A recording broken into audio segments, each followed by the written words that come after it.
आइए भक्तों, आज सुनते हैं आषाढ़ मास में सुनी जाने वाली श्री शिव महापुराण की अध्याय 10 की कथा। तो एक बार बोलिए प्रेम से शिव जी की जय, माता पार्वती की जय।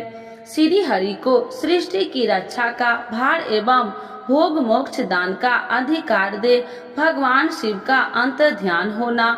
परमेश्वर शिव बोले, उत्तम व्रत का पालन करने वाले हरे विष्णु, अब तुम मेरी दूसरी आज्ञा सुनो।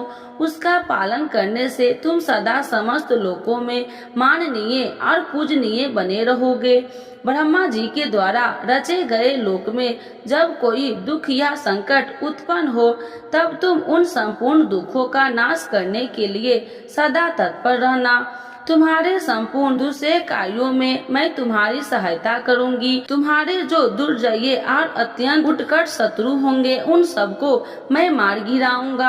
हरे, तुम नाना प्रकार के अवतार धारण करके लोक में अपने उत्तम कीर्ति का विस्तार करो और सबके उद्धार के लिए तत्पर रहो।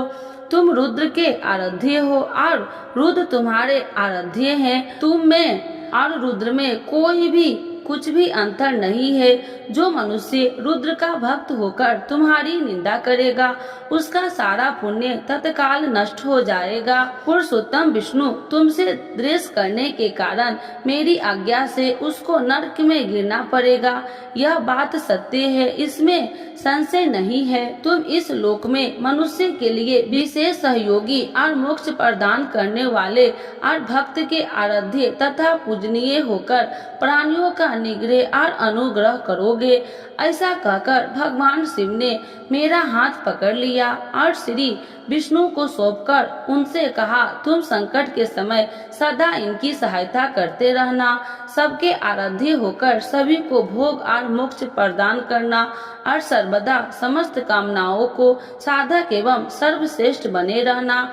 जो तुम्हारी शरण में आएगा वह निश्चय ही मेरी शरण में आएगा। जो मुझ में और तुम में अंतर समझता है वह अवश्य ही नरक में गिरता है। ब्रह्मा जी कहते हैं, देवर्षि नारद भगवान शिव का यह वचन सुनकर मेरे साथ भगवान विष्णु ने सबको वश में करने वाले विश्वनाथ को प्रणाम करके मंद स्वर में कहा। श्री विष्णु बोले, करुणा सिंधु जगन्नाथ शंकर, मेरी यह बात सुनिए। मैं आपकी आज्ञा के अधीन रहकर यह सब कुछ करूँगा। स्वामी, जो मेरा भक्त होकर आपकी निंदा करे उसे आप निश्चय ही नरकवास प्रदान करे।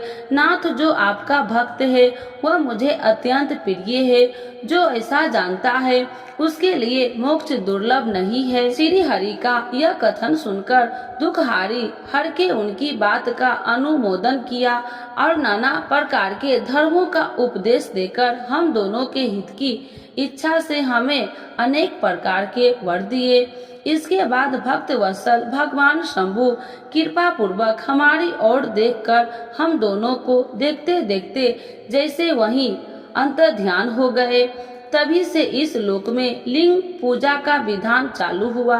लिंग में प्रतिष्ठा भगवान शिव भोग और मोक्ष देने वाले हैं।